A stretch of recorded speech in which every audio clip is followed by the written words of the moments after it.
Well, hello there. Nice to see you again. I've been to the gym this morning. I'm feeling all virtuous.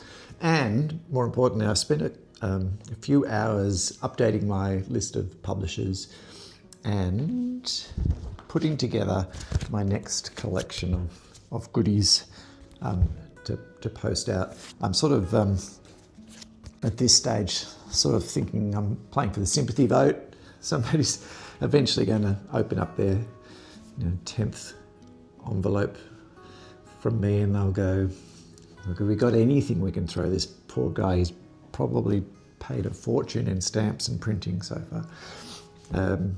This is all part of the long game, as they say. Just got to keep putting things out there, hoping they land on the desk of the right person at the right time. I'm going to run up and post these. When I come back, my plan is to just talk through a reasonably short time-lapse video of one of my illustrations and just see whether or not that's something that might interest people. I'd love to hear in the comments if you'd like to see more of that type of thing. But if you're not planning on sticking around to watch that part, I'd probably throw my simple pleasure in right now, break convention, normally at the end of the video, doing it now. Really simple pleasure. New socks. There's this fantastic sort of $2 shop in Preston, Hot Bargains it's called, and it has absolutely everything. Seriously everything. If you went in there and asked for a replica of the monster from the 1982 cult classic horror movie, The Thing, I guarantee you they'd find it somewhere on one of the shelves. They also have ridiculous amounts of very cheap but very warm socks. So, treated myself. Treat yourself.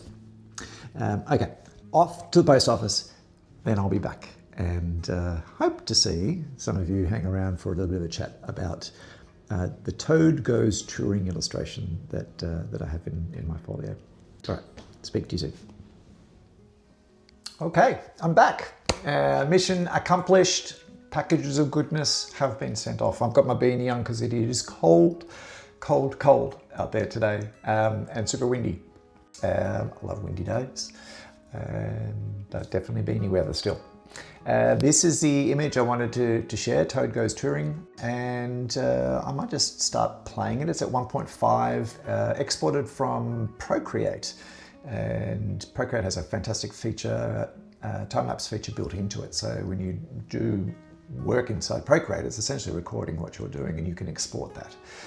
So fantastic for showing how work is developed. And I'm hoping you will find it interesting to see this illustration sort of come to life. And I want to talk through some of my choices, and I might pause it at certain places.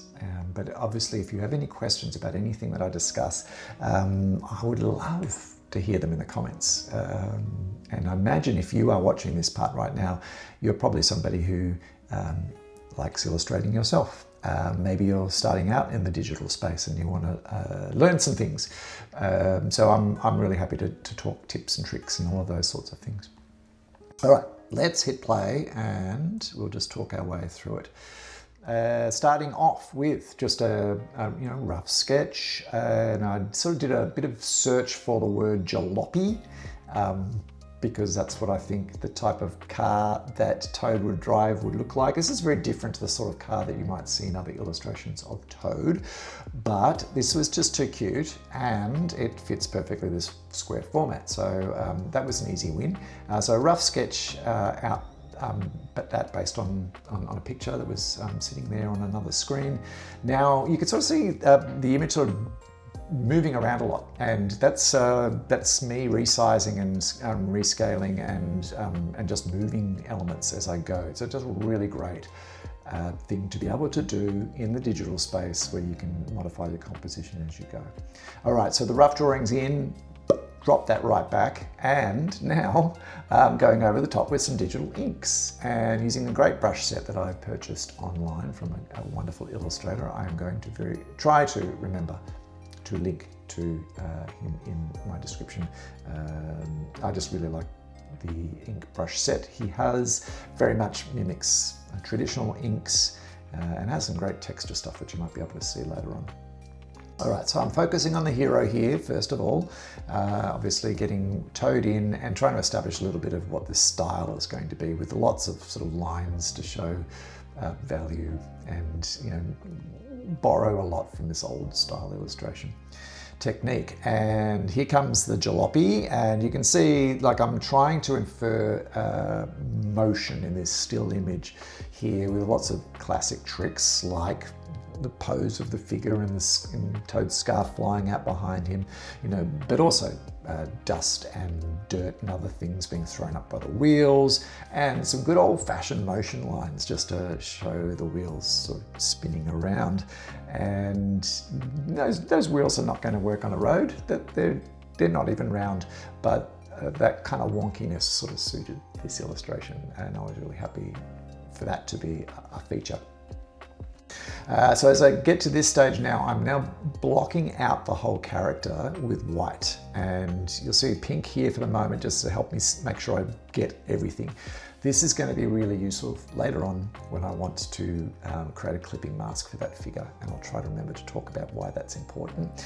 But now I'm working on the background, and you can see I'm sort of doing the whole background, even the parts that look like they're going to be behind our hero, because I still want to have that flexibility to move him around. He's on a separate layer altogether. I might decide I want to flip him around or make him smaller, larger. I just don't know what's going to be obscured behind him, so it's just easier to draw the background in. It's not too detailed, and just gives me that flexibility.